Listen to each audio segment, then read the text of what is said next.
vous avez 2 chocolats, mais j'ai surtout une première question. Est-ce que vous connaissez des meilleurs ouvriers de France qui sont mondialement connus? Qui?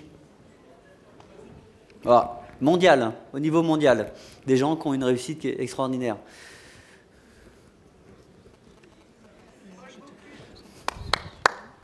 Ça fait allez, un deuxième. Non? Voilà, deuxième, très bien. Donc je pense que ça fait partie aujourd'hui des 2 plus grands, surtout en termes de reconnaissance. C'est des gens qui ont commencé exactement de la même manière que moi. On a plutôt un CAP au départ, donc plutôt une formation sans aller à l'école. En quatrième, je crois qu'on redouble à 10 sur 11. Donc on a un niveau qui est super fort. En troisième, on va finir par passer en troisième, bien sûr, et on aura une moyenne de 2,4 en maths, je crois. Donc on est extrêmement mauvais, mais c'est plutôt le système qui ne nous convient pas trop non plus.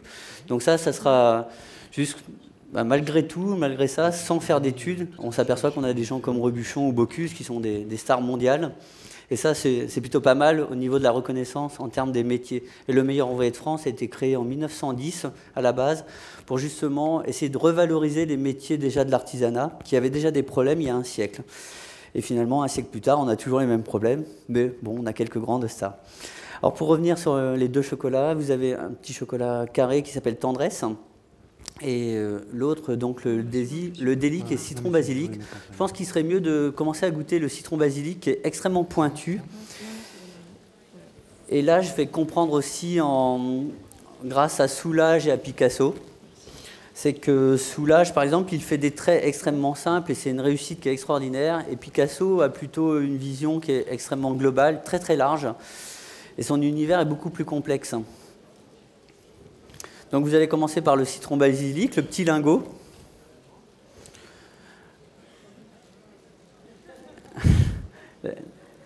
Alors la dégustation, c'est extrêmement compliqué. Si on devait parler que de goût, c'est sans doute ce qu'il y a de plus complexe aujourd'hui, de donner le goût.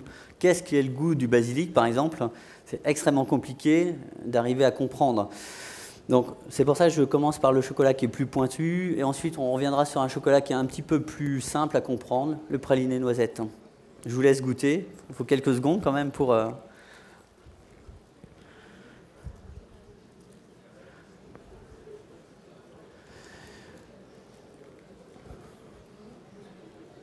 je ne vais pas interroger tout le monde sur quel est le ressenti.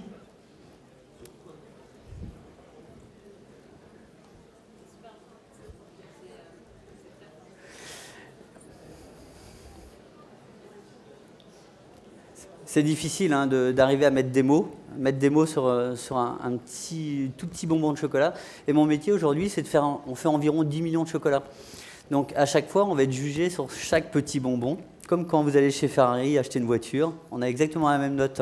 Sauf que, par exemple là, vous allez me juger 2 fois, ou juger mon équipe. On est une équipe, pour Noël, on était environ 60, mais à l'atelier, on est 15-16 en gros. Et c'est managé comme dans le sport aussi. Donc ça, c'est juste quelques petites... voilà, pour essayer de comprendre comment on fonctionne. Et en tout cas, chaque petit bonbon de chocolat, chaque miniature, on appelle ça une miniature. Donc on a un jugement. Et Noël, par exemple, c'est 3 millions de chocolats qui ont été mangés par 240 000 personnes, c'est-à-dire 3 stades de France. Et à chaque fois, tu as une bonne raison de te faire engueuler, ou plutôt que ça se passe bien, quoi. Normalement, ça se passe bien. Donc c'est déjà pas mal. Donc là, vous avez citron basilic, et citron basilic, c'est un des chocolats qui sont extrêmement pointus, et ça, il va naître tout simplement, je ne connaissais pas le basilic, moi je viens du Perche, et dans le Perche, on a une culture qui est extrêmement simple. On est locavore, ça c'est évident. On vit tout simplement par... Il n'y a pas de château, il n'y a pas de gastronomie, il n'y a pas de rivière, pas d'étrangers, il n'y a absolument rien, pas de feu rouge, c'est vraiment la misère totale. Ça, c'est ce que je pense jusqu'à 30 ans. Mais après, je vais comprendre que grâce à ça, grâce à ce rien, je vais me construire, et surtout, je vais me construire grâce au jardin, grâce au travail de mes parents. Je suis fils de boulanger, et c'est comme ça que ça va se construire. Vous pouvez peut-être goûter le deuxième maintenant.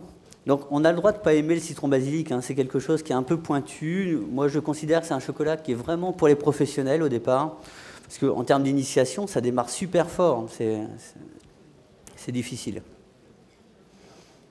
Et le deuxième, donc, c'est un praliné noisettes. Ça, c'est extrêmement simple.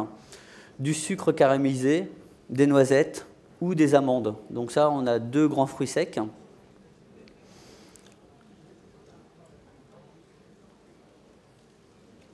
Et c'est très difficile aussi de passer de l'un à l'autre. Et c'est là que je vais comprendre, il y a 2 ans, j'ai un collègue à Arbois qui est aussi meilleur ouvrier de franc chocolatier, et sa dégustation est un petit peu plus facile, et je vais faire le parallèle avec Soulage, où je trouve que Soulage a une réussite extraordinaire. Aujourd'hui, un tableau de Soulage coûte extrêmement cher, et finalement, il fait que des traits, et c'est super simple. Ça paraît simple à comprendre, mais son cheminement est aussi compliqué. Et ce collègue, je trouve que sa dégustation est plus facile, alors que nous, on a une dégustation là qui va être bien plus ronde maintenant, et l'autre était beaucoup plus pointue. Et ça, dans la courbe organoleptique, quand on va construire un chocolat, je suis quelqu'un qui ne cherche pas. Je sais exactement ce que je veux. Je pense que c'est... Souvent, je fais un parallèle aussi quand vous embrassez quelqu'un. Vous savez très très bien ce que vous voulez. C'est comme ça que ça se construit. Et pour moi, le goût va venir exactement de la même façon. Je vais savoir son design, sa forme, exactement le goût, ce que l'on va mettre dedans, mais sans chercher. Je vais juste avoir une idée, ça va être déclenché par peut-être une émotion simplement, peut-être tout simplement par des yeux, c'est possible. Par exemple, on a un chocolat qui s'appelle Cyclone. J'avais horreur des yeux bleus, et puis un jour, une fille avec des yeux bleus d'enfer, et ben j'ai basculé, j'ai construit un chocolat grâce à ça. Très souvent, on me demande comment arrive la création. Ça, c'est peut-être 5%. 5% de la création. Et après, je vais m'apercevoir aussi, il faut toutes ces années d'expérience pour se comprendre, parce que finalement, c'est se comprendre soi, c'est ce qu'il y a de plus dur. Avoir la chance de se découvrir aussi, comme j'ai eu cette chance à 18 ans de comprendre que grâce à la matière chocolat, j'allais me révéler, me construire, me bâtir. Et c'est comme ça que ça va démarrer. Donc la création, le deuxième chocolat qui s'appelle Tendresse est beaucoup plus doux, beaucoup plus rond, je pense. Je ne sais pas ce que vous pouvez mettre comme mot dessus. C'est un chocolat qui est beaucoup plus consensuel aussi, beaucoup plus facile. Peut-être que donc Soulage est un petit peu plus facile à comprendre. Et Picasso était complètement agité dans son travail. Il passait de la poterie à la peinture, à la sculpture. Alors là, c'est très très difficile. Donc je ne sais pas si la dégustation se passe bien. Pas de problème? Ça va? Donc voilà. Après, c'est assez difficile, hein. Il faudrait parler avec tout le monde, mais parce que aussi, mon cœur de métier, c'est ça. Bien sûr, c'est 240 000 clients qui consomment nos chocolats à Noël, mais ce qui est super beau, évidemment, c'est l'interaction. Quand ils viennent, c'est pas le fait que d'acheter. Ce qui est important, c'est ce qu'ils vont dégager à côté et comment ils vont transmettre.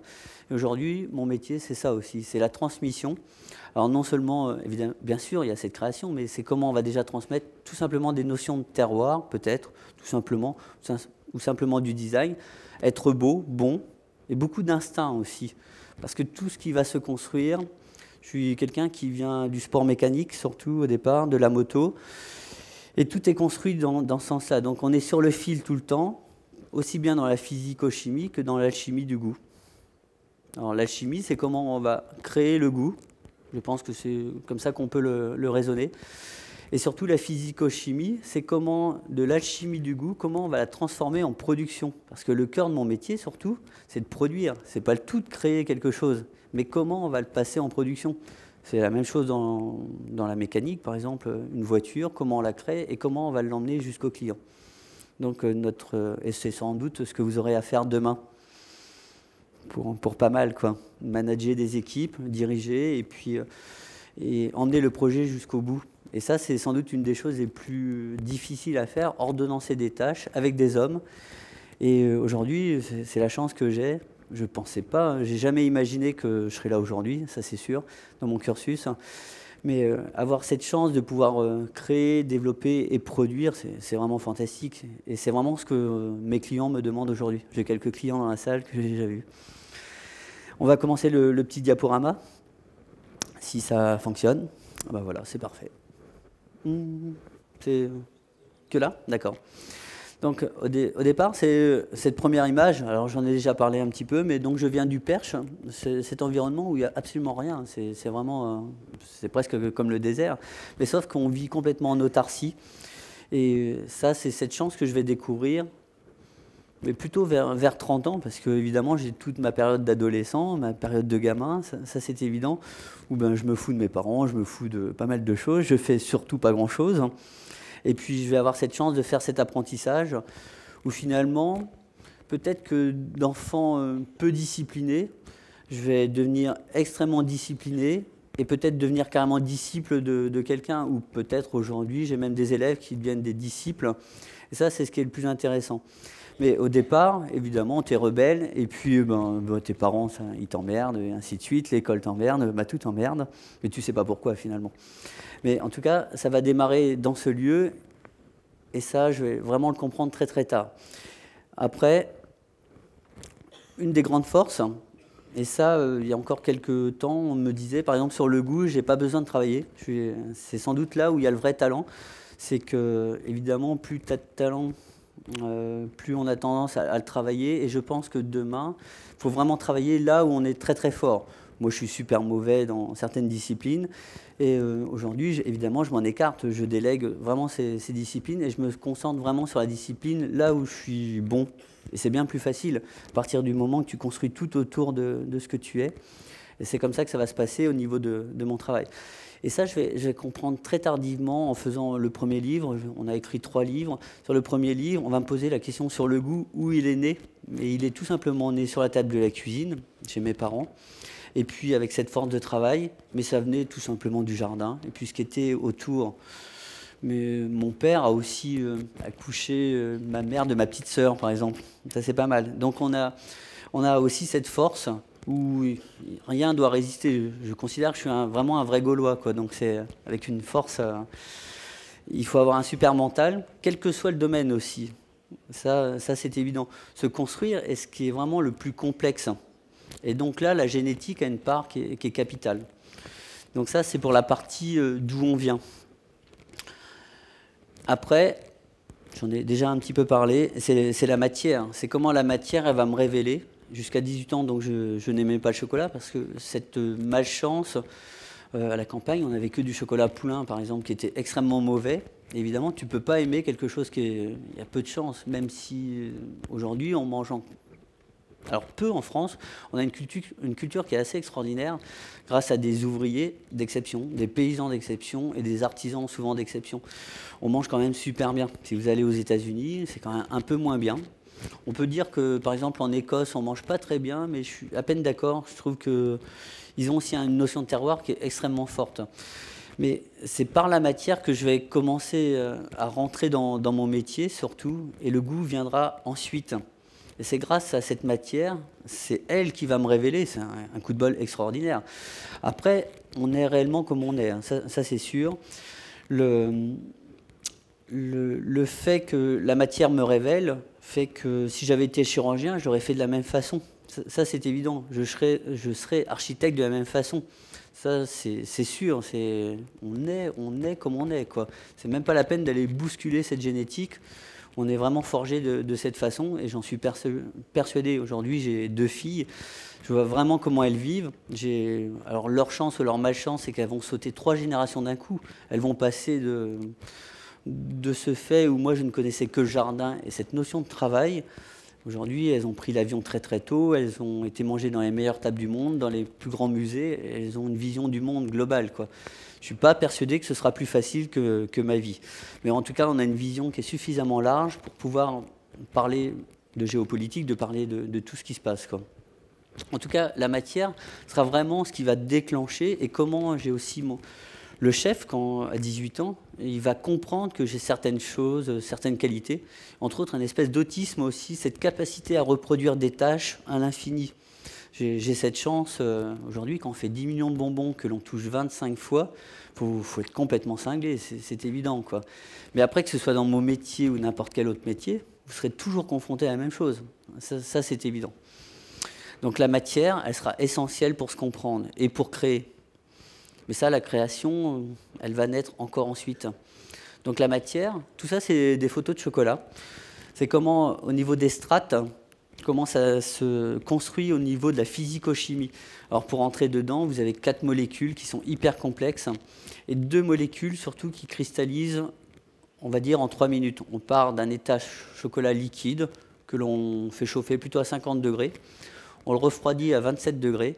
Et ensuite, on va le remonter environ à 31 degrés, 31-32 degrés, et plus ou moins au dixième surtout. Alors pour moi, évidemment, ça marche au dixième. Parce que là aussi, c'est qu'en grandissant, vous allez vous apercevoir. Et plus vous allez devenir grand, et plus il va falloir être pointu sûrement.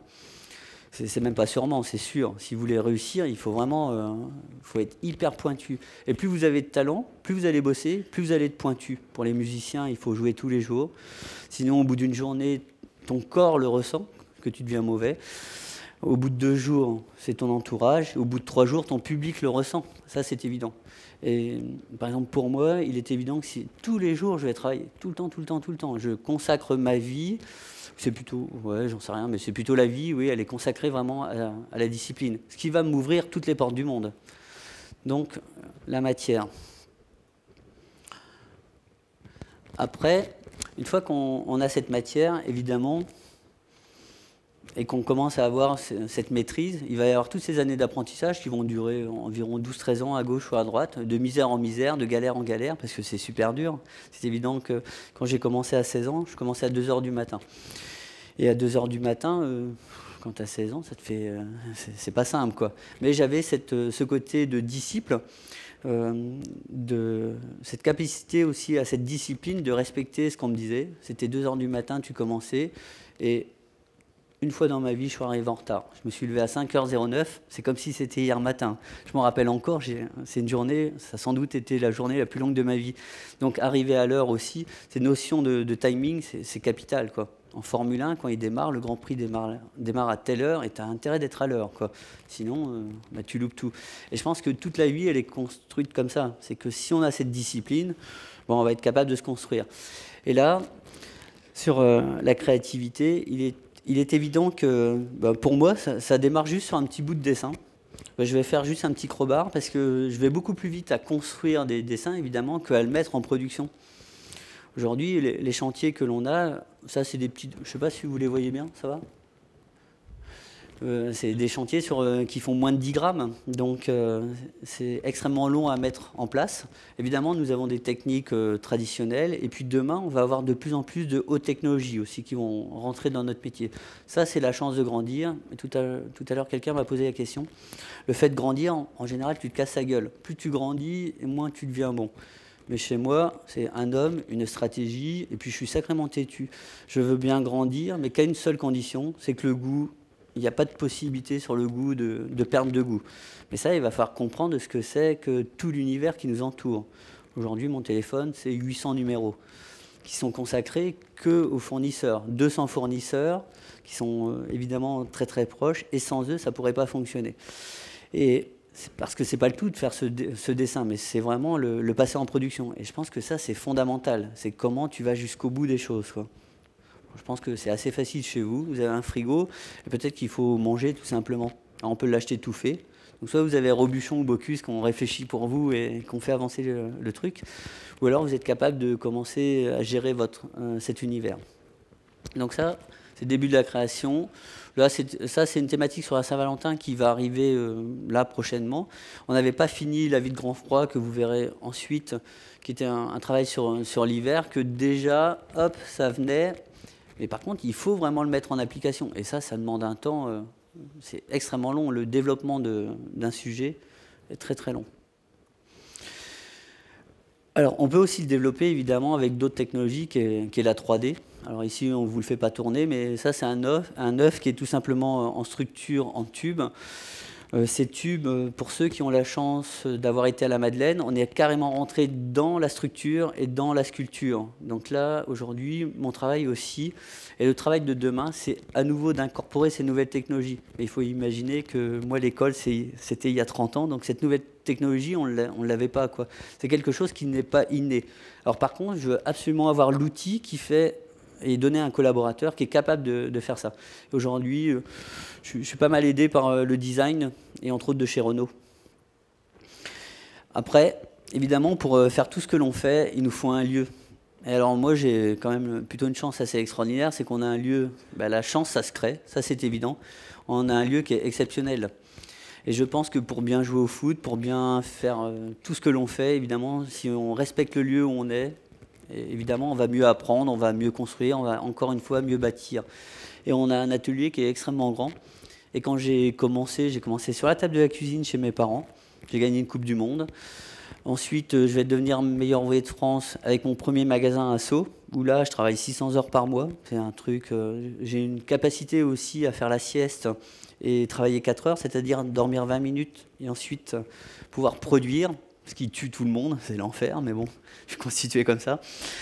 Et puis après, en 2008, on va acquérir cet atelier. Et je pense que c'est l'atelier qui fait ce que l'on est. C'est comme ici, vous êtes dans une grande école. Bah, demain, vous devez venir aussi grand que l'école, quoi. Elle est grande, hein. C'est pas mal. Et puis, évidemment, pour construire tout ça, il faut des hommes. Et ces hommes, aujourd'hui, nous, on a une culture qui est carrément comme le Paris Saint-Germain, on va dire. J'ai des équipes qui viennent plutôt du monde entier et c'est ce qui me plaît le plus. C'est hyper dur en communication, c'est évident. On ne parle pas la même langue, on n'est pas fait de la même façon. C'est une horreur sans fin. Et par exemple, Daisuke qui est rentré comme stagiaire et qui a finalement, au bout de 5-6 ans, avec un Italien, il a pris la main sur l'atelier. Ils ont laminé les locaux, on va dire, et ils ont une culture qui est vraiment différente. Et lui, ce garçon, il travaillait au marché aux poissons à Tokyo, qui est le plus grand marché aux poissons au monde. C'est un garçon qui est bac+4 dans ce genre-là, je crois. J'ai du mal à savoir ce qu'il a fait, mais je vais retenir simplement qu'il a travaillé au marché aux poissons, et ce qui va faire qu'il a cette force de travail. Et sans les hommes, on ne sera rien, quoi. Parce que, alors bien sûr, je peux tout fabriquer, mais le plus beau aujourd'hui, c'est de transmettre à une équipe. Moi, ce que je fais, c'est relativement simple. C'est comme de faire le tour du monde à la voile, en solitaire, contre vents et marées. Je pourrais peut-être le faire tout seul. Mais le faire avec une équipe, ça, c'est pas du tout la même histoire. Et ça, encore une fois, c'est la transmission. C'est comment on va transmettre.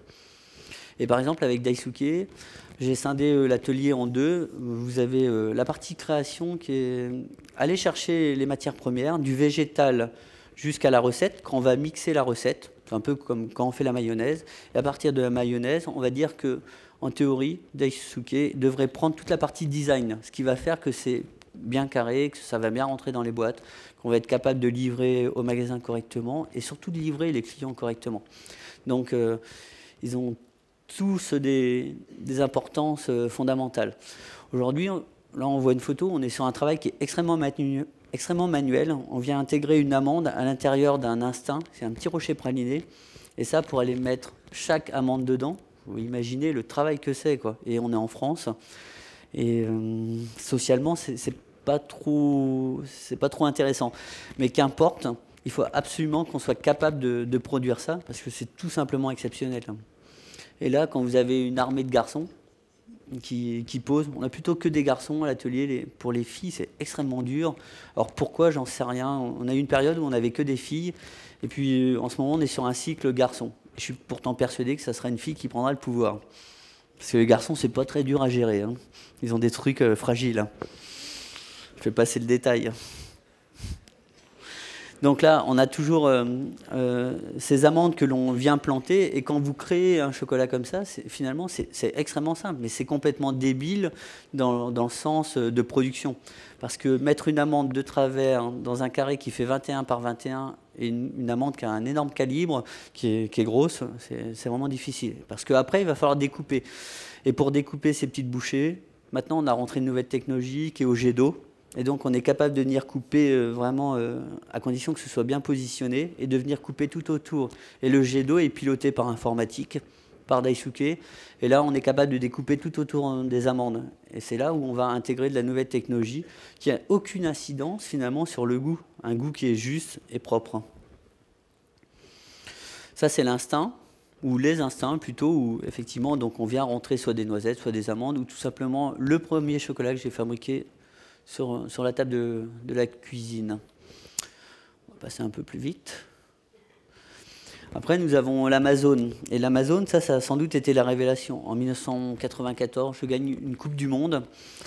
Et je pensais que j'étais super fort en artistique puisque je suis arrivé par la matière, que mon premier chef va me consacrer, tout de suite me donner des travaux pour, par exemple, Jean-Paul Gaultier, Serge Gainsbourg, des grands, des gens très très grands. C'était une époque où il y avait de l'événementiel comme je sais pas quoi, il y avait beaucoup d'argent. Donc ça, c'est fin des années 80. Il y avait énormément de cocktails et on faisait des buffets extraordinaires. Et c'est comme ça que je vais me construire, je vais me bâtir. Mais grâce à ce gars qui m'a découvert surtout et qui m'a permis de me lancer, quoi. Et donc en 94, je vais gagner cette Coupe du Monde. Et entre autres, en dégustation, il y aura l'Amazone qui sera une vraie révolution dans la dégustation. Parce qu'aujourd'hui, on ne crée pas grand-chose. Qu'est-ce qui est meilleur que du pain, que du beurre, que des rillettes? On peut s'accrocher, hein. C'est extrêmement dur, quoi. Donc l'Amazone, lui, va révolutionner peut-être le monde entier du chocolat aujourd'hui. Parce que comme ça va très très vite, maintenant sur tous les réseaux, ben, on va voir que des Amazones, il y en a partout dans le monde, chez tous les chocolatiers. Et l'impact que j'aurais eu en apportant la couleur aussi. Parce que le chocolat à la base, donc c'est plutôt un noir très clair. Et là, je vais apporter la couleur au concours et c'est une vraie révolution. C'est quelque chose que l'on n'est pas habitué. Mais pour moi, dans la création, la couleur, elle doit te transporter quelque part. Évidemment, l'Amazone est vert, c'est tout simplement le citron vert. Et ça va vraiment être un choc pour le jury et pour la dégustation.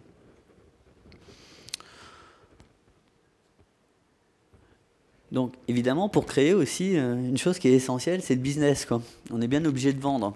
Et ça, si vous n'avez pas le moyen de vendre, ben vous pourrez créer tout ce que vous voulez, mais ben, il y a de grandes chances que l'on reste plutôt planté.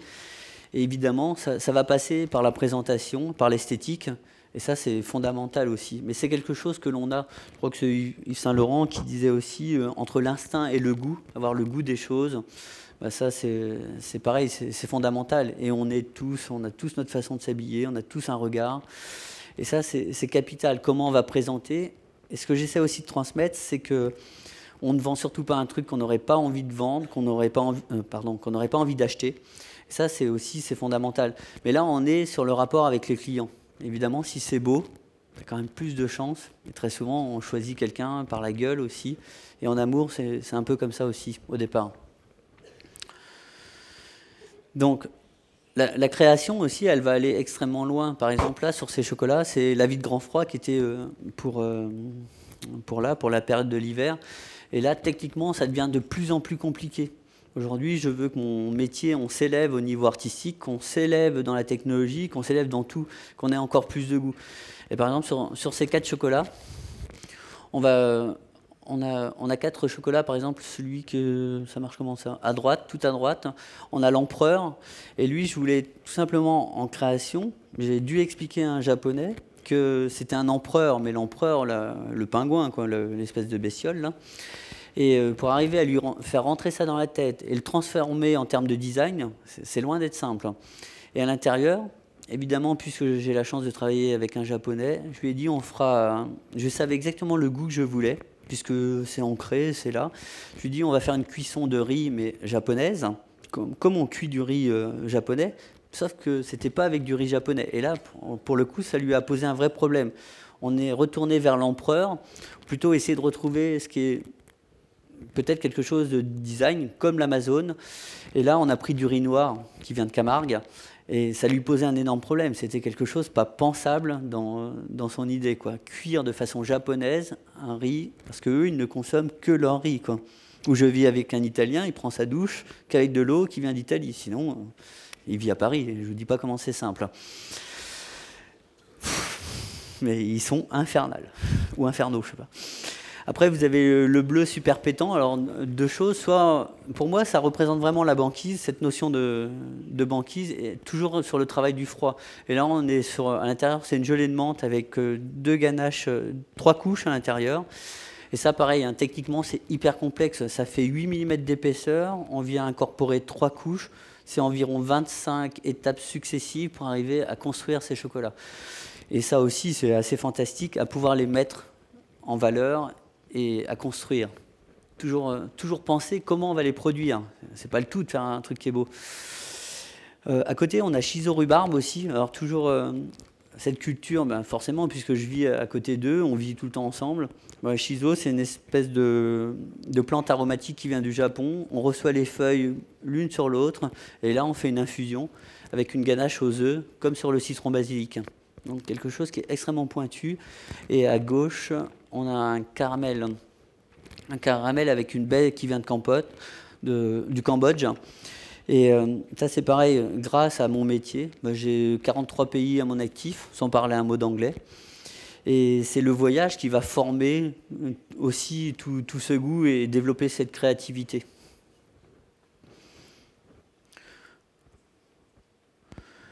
Ça, c'est les petits sujets qui sont un petit peu plus artistiques, on va dire artistico-commercial. On est capable de le vendre. Évidemment, ça, c'est l'ours de Jean-Paul Gaultier avec la tenue de Madonna. Et c'est comme ça aussi qu'en créant cette tenue, Jean-Paul Gaultier va devenir une star de la mode. Et aussi grâce à Madonna, bien sûr. Et aujourd'hui, quelqu'un comme Jean-Paul Gaultier, finalement, on ne sait même pas quoi lui offrir. Il a tout. Il a tout ce qu'il veut. Et finalement, l'émotion quand il a reçu cette ours, c'est un truc de dingue. Ça rend... c'est fantastique, quoi. Évidemment, la boutique, une des boutiques, ça c'est la Madeleine pour ceux qui peuvent connaître. On a une trame aussi. La trame qui est devant, ça c'est comment l'évolution. Pour moi, je voulais un code barre. Alors un code barre dans l'artisanat, on n'a pas envie de le voir normalement. Mais pour moi, le code barre n'est pas péjoratif. Il n'est pas que pour l'industrie. Et ça, c'est aussi capital. C'est que chaque ligne, alors c'est des lignes qui ne sont pas continues si on rentrait dans la matière. Je ne sais pas quelle taille vous les voyez. Elles sont plutôt petites. Et ces lignes, forcément, c'est des moments de la vie. Et quand on rentre dedans, en très gros plan, on va voir des photos, comment ça s'est construit sur toute la trame. Et finalement, c'est juste mon évolution. C'est la galerie de l'évolution. En tout cas, c'est la mienne. Et à l'intérieur de ce magasin aussi, pour ceux qui ont eu la chance de rentrer, tout le magasin est constitué en termes de design avec 6000 tubes. Où on rentre carrément dans la sculpture. On n'a pas encore trop parlé de sculpture, mais c'était surtout le lieu là où on reçoit les clients. Et si on est bien, notre chance, évidemment, pour arriver à ce métier, c'est pas que bien. Hein. On dépend de la géopolitique, c'est extrêmement complexe. Parce que tout simplement, si vous avez un problème en Syrie, ça pose un problème en Turquie, le problème en Turquie en Iran en général, et ça va par exemple revenir sur la Sicile, là où on s'approvisionne en pistaches. Et il y a 4 pays producteurs dans le monde. Et si vous avez une influence, les marchés s'envolent, et ça va devenir super compliqué aussi. Donc ça, en tout cas, la Madeleine, c'est là, c'est notre avant-dernier magasin. Ça, c'est l'intérieur. On voit une partie des tubes. C'est assez compliqué, mais le système alvéolaire, surtout, c'était la ruche. C'était comme ça que j'ai pu construire, et vous allez voir des sujets ensuite au niveau artistique. Parce que, évidemment, la chance que j'ai, c'est de pouvoir faire d'énormes projets. Tout à l'heure, on a parlé un tout petit peu du mur de Berlin qui faisait 17 mètres de long. Et à ce moment-là, pour la chute du mur de Berlin en 2009, j'ai tout simplement fermé les magasins en faisant un côté est et un côté ouest. J'étais jusqu'au bout de ma création et de ma connerie, on va dire. Parce que quand tu fermes le magasin, en gros, tu n'as plus de clients. Mais je trouvais que c'était important d'aller jusqu'au bout. Et pendant 6 semaines, on avait des murs en chocolat qui fermaient. Alors la porte restait ouverte, évidemment, un peu pour les clients. Et surtout la chute du mur le jour de l'anniversaire. Et puis là, on va aussi avoir donc des très très gros projets. Parce que le voyage, encore une fois, va servir à ça dans la création. C'est que, par exemple, il y a 2 ou 3 ans, ça va faire, je suis allé au Venezuela, et là, ils coupaient des arbres qui ont plus de 500 ans pour planter des cacaoyers. Donc, je suis allé sur les plantations, évidemment pour mon métier, et là, je me suis aperçu que ça tournait pas rond, quoi. Ils coupaient des arbres qui avaient 500 ans, j'ai des gamines, j'ai absolument envie, et que vous alliez voir, surtout ces arbres, et on ne les reverra pas tout de suite. Et tout ça pour planter. Donc toute cette géopolitique va encore avoir une incidence, et une incidence sur mon travail. Et de là va arriver toute une série de grands travaux, entre autres sur les grands singes et sur la racine. Parce que sans la racine, si on n'a plus de racine, on ne sait pas qui on est, et il va falloir construire.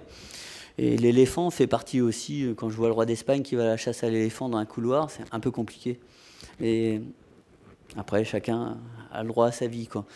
Là, par exemple, c'est des travaux aussi sur les hippopotames.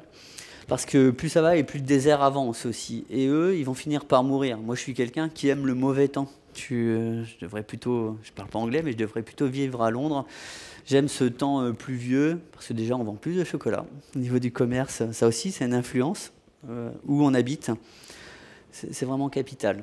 Et là, donc je vais travailler sur cette partie du désert qui avance, et les hippos, au bout d'un moment, ils vont plus avoir d'eau. Ils se regroupent dans une mare, et puis ils vont crever, hein, tout simplement. Et pourtant, c'est des gros mâles. Hein, et si j'arrive à passer un message au niveau du végétal, bah, tout simplement de l'écologie, puisque je ne dépends que des végétaux pour mon travail, bah, peut-être que c'est pas mal. Si demain, on gère un peu mieux notre eau, peut-être on gère mieux la climatisation, on gère mieux la voiture, peut-être que ça aura une incidence. Et sur nos métiers, on va s'apercevoir que nous, on touche à tout ça, quoi. On est aussi bien en géothermie, on s'occupe aussi bien de l'eau, aussi bien de l'isolation. Par exemple, moi, j'isole avec de la paille, 36 cm de paille. Au niveau thermique, c'est un truc assez incroyable. Et pourtant, c'est un produit extrêmement simple. Donc, on va retourner à la paysannerie aussi. Donc, tout a une incidence dans ce que l'on fait.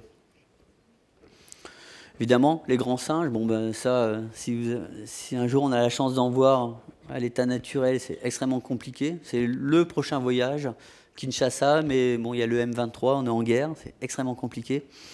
Mais je pense que ça devrait le faire. Les chimpanzés, parce que c'est aussi des sujets qui sont au niveau, c'est accrochant, c'est facile d'accrocher le public et puis de pouvoir en parler et de transmettre un message. Et ça, c'est fondamental aussi. Donc ça, c'est la partie création, mais sculpture. Alors aujourd'hui, pour faire ça, je suis évidemment au monde le seul à faire ça, parce que ça, c'est des sujets qu'on ne vend pas. Et aujourd'hui, économiquement, c'est très difficile. Donc c'est grâce aux petits bonbons de chocolat aussi qu'on peut s'exprimer. Donc il faut penser à l'ensemble de la ligne. L'orang-outan aussi, qui va devenir encore plus moderne, qui va carrément rentrer dans un cube. Donc ça, c'est au niveau sculpture, ça devient plus sculpture encore. Donc le message est peut-être un petit peu plus compliqué à passer, mais ça, c'est l'étape du dessus. Et encore une fois, je vais pouvoir parler de mon environnement, quoi. Et ça, c'est pas mal. Et toute la création, c'est à l'infini. Quand je finis le dimanche soir à 22 h, pour prendre le week-end et recommencer le lundi matin, on va dire, bah, je peux créer ça, mais sans cadre. Et j'ai une vie qui est construite vraiment comme ça, quoi. Il n'y a pas de cadre. Un orang-outan encore. Ça, c'était pour une télé. Et là, on a toute la structure tube à l'intérieur, où effectivement, on voulait encore une fois passer un message sur le végétal. Parce que sans eux, sans les orang-outans, ou plutôt si on en sauve 2 ou 3, on va sauver des familles, on va sauver des forêts, on va sauver un écosystème. Et ça, c'est fondamental. C'est pour vivre tout simplement bien demain, quoi. Et c'est ce que je vais comprendre avec ce voyage au Venezuela, c'est que je vais beaucoup aider aussi la ceinture équatorienne. Et par exemple, autour de chez moi, je suis à peu près persuadé qu'il y a des gens qui n'ont pas les moyens de payer leur électricité, alors que moi, je dépense de façon généreuse. Donc ça, encore une fois, ou même mes employés, parce que aujourd'hui, loger du monde, c'est super dur, et surtout à Paris. Donc là, on a le mix entre le magasin, là où on va présenter, là où on va faire passer un message. Le magasin, Juliette. Et la création, elle est venue comment? Voilà, ça a mal fini cette histoire-là. Mais j'avais tout simplement une vendeuse. Je la voyais de derrière, puis elle avait un carré assez court et puis à peu près rousse. Je dis, c'est bizarre, elle ressemble à un orang-outan. Et c'est comme ça que ça va se construire. Donc, on cherche comment la création, elle vient. Ça ne tient pas à grand-chose, quelquefois. Et là, j'ai rien dit. Et j'ai fait l'orang-outan, puis je l'ai livré. Inutile de vous dire que je n'ai pas passé la soirée avec. Hein. Ça, c'est sûr. Mais après, une fois que j'ai commencé à lui expliquer comment c'était né, bon, ça s'est arrangé. Mais ça n'a pas été simple, quoi. La pauvre. Donc, c'est Juliette. Et Juliette, on a eu un...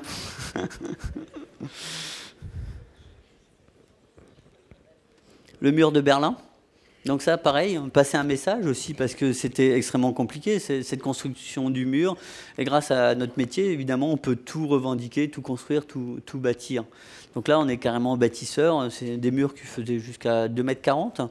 Et pareil, avec la technologie à l'intérieur du tube qui fait qu'on est plus léger et que ce soit transportable aussi. Parce que ça aussi, c'est un des vrais problèmes. Et une fois qu'on a abattu le mur de Berlin, évidemment, on a des parties plus sympas. Et ça, c'est plutôt pour la Saint-Valentin. Ça aussi, encore une fois, la création, elle est sans limite. Il y en a quelques-uns qui ont mis du temps à comprendre.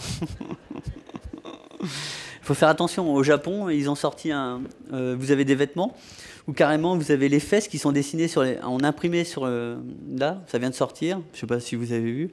Et vous avez les imprimés des fesses, mais sur les vêtements.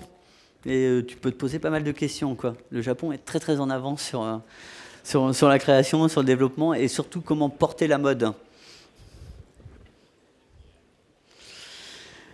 Alors, le travail aussi, cette création, par exemple, c'est tout simplement mon italien, Stefano, où j'ai un peu amoché.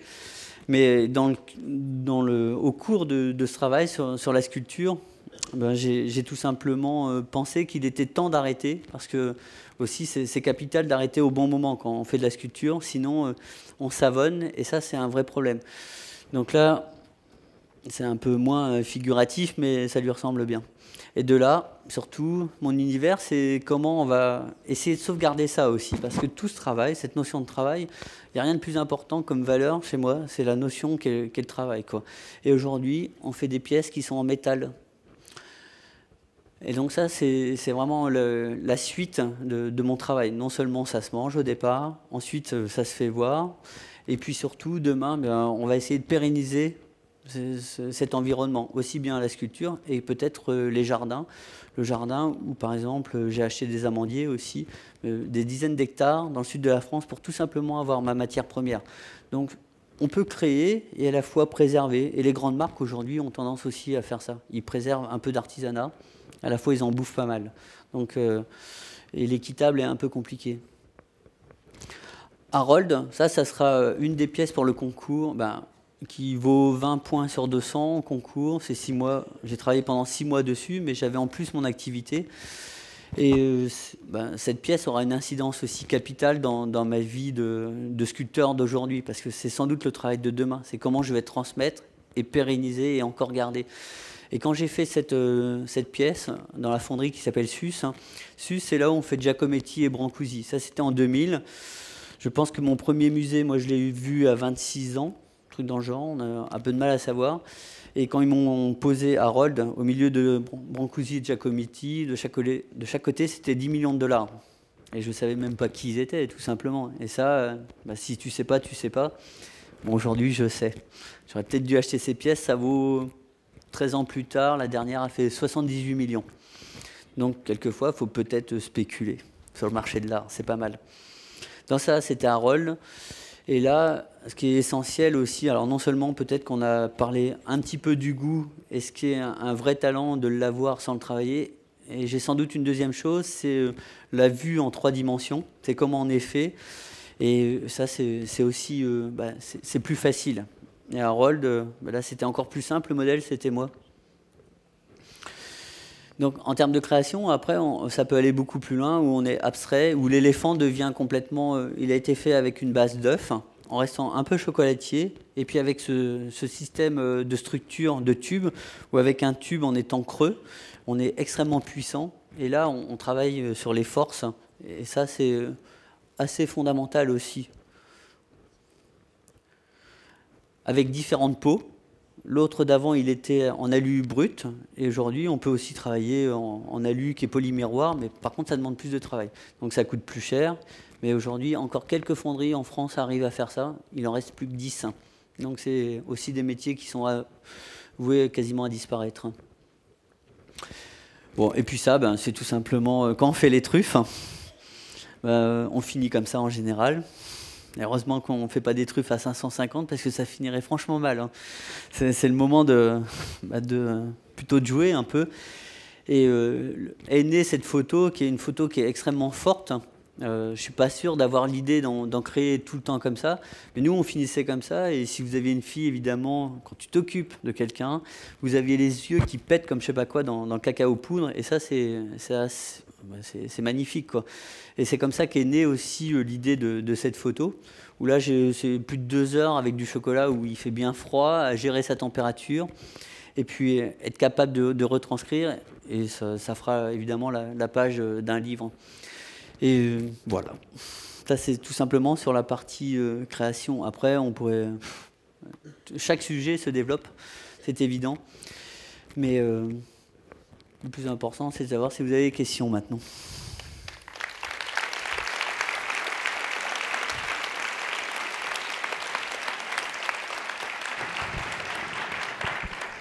Merci beaucoup, Patrick Roger, de savoir partager et de savoir partager à la fois ce que vous avez fait, ce qu'on a pu déguster ensemble, mais aussi essayer de partager la création, la créativité, ce qui est probablement difficile. Et il faut préciser que ce n'est pas forcément évident de faire venir des pâtissiers, des artisans ou aussi des artistes comme vous sur scène, parce que souvent on préfère rester dans son atelier, à pas le dire, à pas oser venir devant 550 personnes, dire bah voilà pourquoi ça vient, comment ça vient et pourquoi c'est fait de cette façon-là. Vraiment, sincère merci. Nous allons prendre quelques questions, s'il y a dans la salle des questions, pour Patrick Roger. Ils sont timides au départ. Ouais, ils sont timides, ça. Forcément. Ouais, il y a une question là. Je voulais savoir combien de temps se conservaient vos sculptures en chocolat. Est-ce qu'elles fondent ou est-ce que vous arrivez à prolonger leur vie des années et des années? Donc le mode de prolonger les sculptures, les plus vieilles ont 20 ou 21 ans chez mes parents, je crois. Et aujourd'hui, c'est pour ça que je fais les sculptures en métal, quoi. C'est tout simplement, ça pérennise mon travail. Ce que l'on fait, donc on fait un moulage de l'œuvre en chocolat. Et ensuite, une fois que c'est en fonderie, il ne peut plus rien arriver. À moins qu'on redémarre une guerre de 1918, mais 14-18, mais il y a peu de chance, quoi. Et c'est comme ça que je vais pérenniser mon travail, parce que la durée de vie d'un chocolat, ici il fait chaud, hein, si vous les aviez gardés tout à l'heure, ne serait-ce que la petite miniature qui est de tendresse, en moins de 20 minutes, c'est cuit, c'est mort, quoi. Et puis sur la partie sculpture, j'ai des pièces qui tombent, et ça tombe comme un château de cartes, c'est comme un tremblement de terre. Donc aujourd'hui, une des grandes solutions pour pérenniser tout ce travail, c'est ça, c'est vraiment mouler. Donc le moulage passe par des fonderies, comme si on fait un implant dentaire aussi, c'est exactement la même chose, hein. On fait une empreinte, et puis après vous avez quelqu'un qui va venir vous reproduire votre pièce, quoi. Et Brancusi ou Rodin faisaient exactement de la même façon.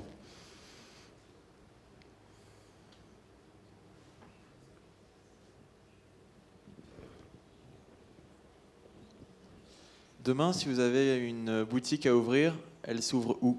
Ah, ça c'est une très grande question. C'est une grande question. Donc évidemment c'est Paris. Moi je suis au départ c'est Paris et Paris.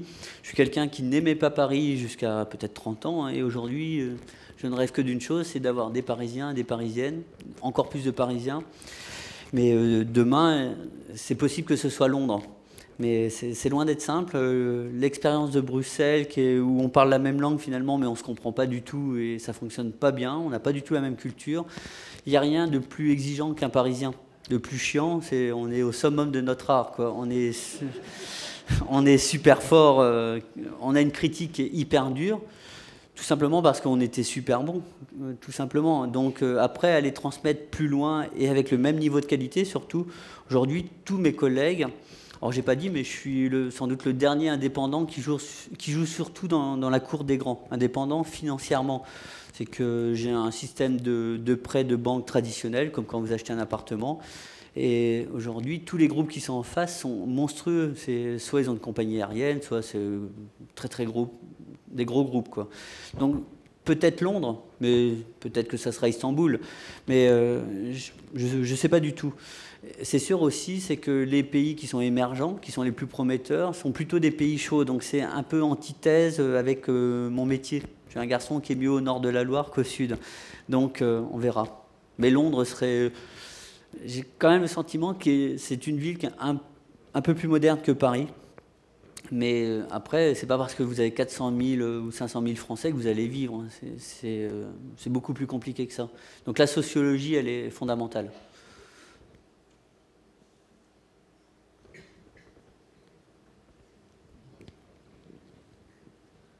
Pour vous, est-ce que la sculpture est aussi importante que le goût? Est-ce que vous seriez prêt à devenir sculpteur?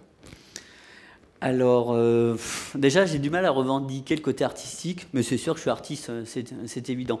Mais j'ai du mal à le revendiquer parce que je pense tout simplement qu'il faut vendre pour être artiste. Donc ça, c'est juste une connerie mentale. Donc, avec le temps, peut-être que ça va s'arranger. Et après, je pense que sans sculpture, vous n'avez pas ce goût. C'est vraiment la forme de tout ce que vous ferez en culinaire. Il est évident que si vous n'avez pas cette forme, cette sculpture, ces volumes, ben vous allez vous apercevoir que chaque pâte, tout simplement, c'est la même recette, mais elle n'a pas du tout le même goût.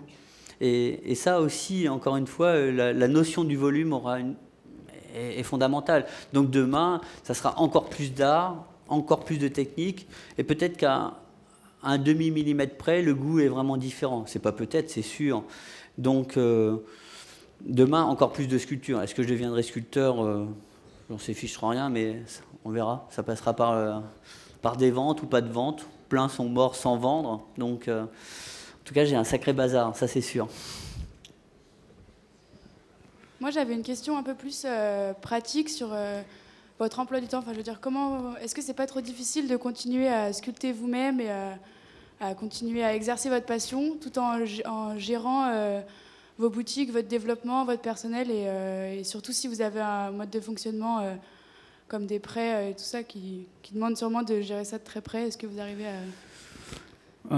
Alors je suis un garçon qui m'emmerde pas trop, hein. Tout ce qui me fait chier, je le fais faire ailleurs, ça c'est évident.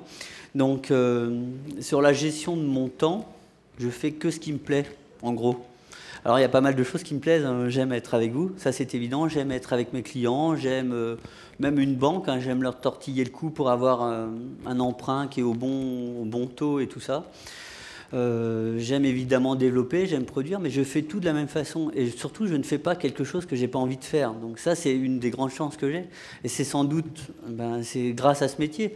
C'est cette autonomie, je suis libre, je suis seul, je décide. Je suis un vrai cadre, parce que pour le coup, qu'est-ce qu'un cadre? Souvent, tout le monde rêve de devenir cadre. Mais un cadre, c'est le gars qui prend des décisions qui vont mettre en périple ou qui vont faire réussir l'entreprise. Donc, pour le coup, je suis un vrai cadre et je suis surtout un vrai patron, quoi. Donc, j'ai cette vision globale qui fait qu'aujourd'hui, c'est bien sûr que... Alors, peut-être faire de la télé, par exemple, aussi, je suis même... Ouais, je m'en fous quasiment aussi de ça. Ce qui est le plus important, c'est quand tu fais de la télé, par exemple, c'est tout simplement mon client qui va être content. Et ça, c'est la reconnaissance du travail. Donc aujourd'hui, je fais tout de la même façon et à une vitesse qui va extrêmement vite aussi. Et c'est sans doute ma chance, c'est que je suis un garçon qui vit sans doute. Et s'il y a doute, c'est qu'il y a problème et c'est qu'il ne faut pas faire.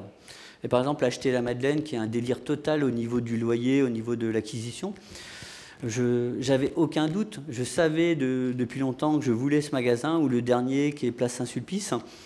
Et je vis comme ça. Et s'il y a le moindre doute, il faut tout simplement pas faire, quoi. Mais c'est une sacrée liberté et on est très très peu à l'avoir finalement.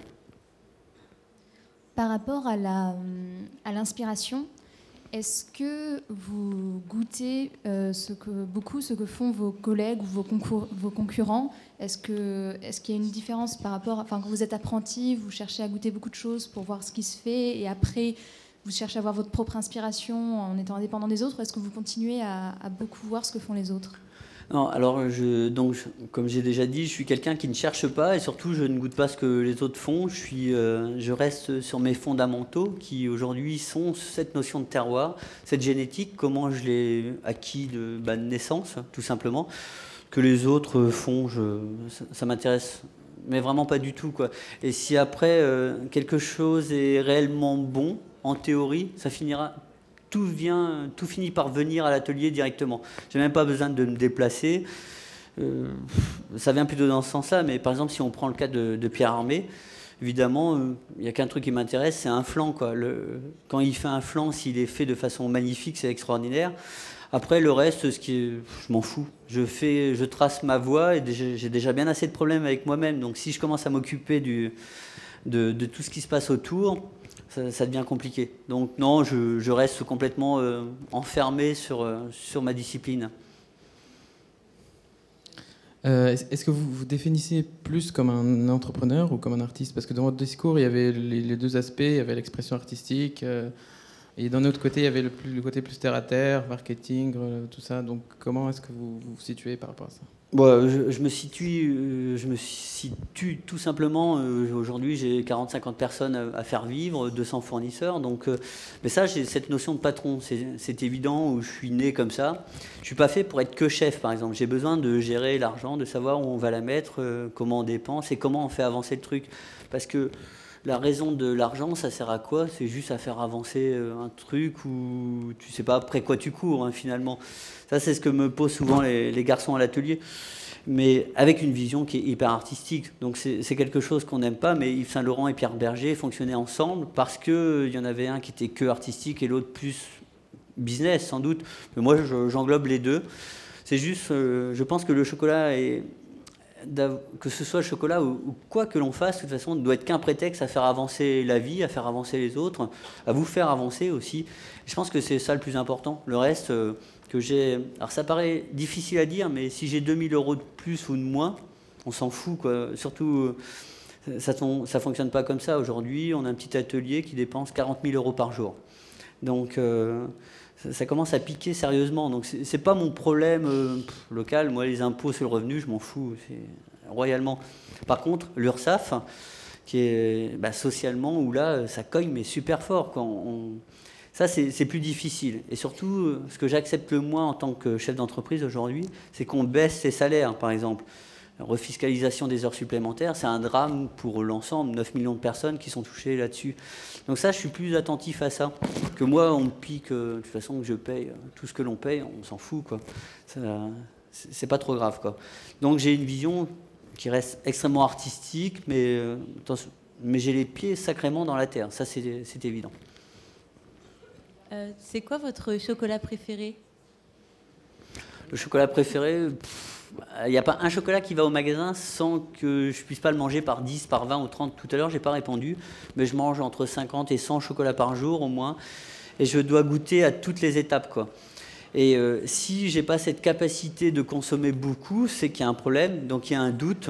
Et ça ne marche pas. Donc le chocolat préféré, peut-être l'instinct. C'est un dérivé du praliné noisette que vous avez goûté, parce que tu peux le manger par 10, 15, 20. Et surtout, j'ai choisi entre le goût, manger et l'amour, par exemple. Ça répondra sans doute à une des questions. Je préfère manger. Parce que c'est tout le temps et c'est beaucoup, quoi. J'aimerais autant d'amour. Bien, on a une dernière question. Bonjour. Bonjour. Alors, entre manger, l'amour, les chocolats, la sculpture, la production, les prêts, l'entreprise, l'atelier, qu'est-ce qui vous fait lever le matin? Qu'est-ce qui vous fait vous lever le matin vraiment? Je suis juste passionné par tout, quoi. Donc tout m'intéresse. Tout simplement, je ne vais pas travailler. Moi, je suis un garçon au départ, donc il y avait cette fameuse moto qui a été le vecteur du départ. C'est que je voulais avoir une moto et quand tu n'as pas d'argent, quand tu n'as rien. Moi, j'ai des parents qui vivent avec, au bout de 46 ans de travail avec 800 € par mois, ce que je dépense toutes les 10 minutes à peu près. Ça, c'est l'entreprise qui est comme ça. La société, si on prenait l'État, ce que vous avez qu'à calculer, ce que dépense l'État à la seconde, mais c'est un truc de dingue, quoi.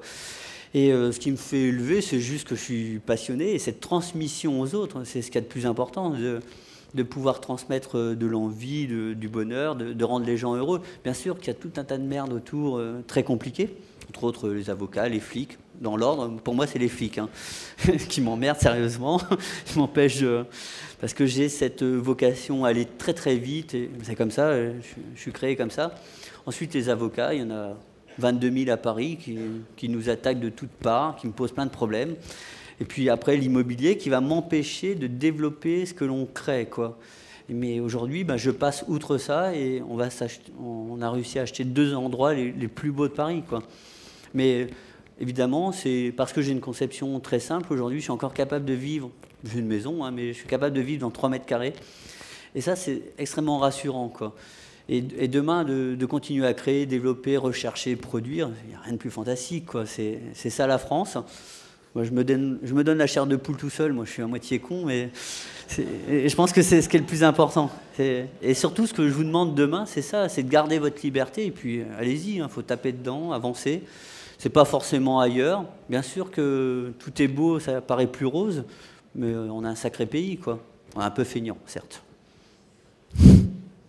Merci beaucoup, Patrick Roger.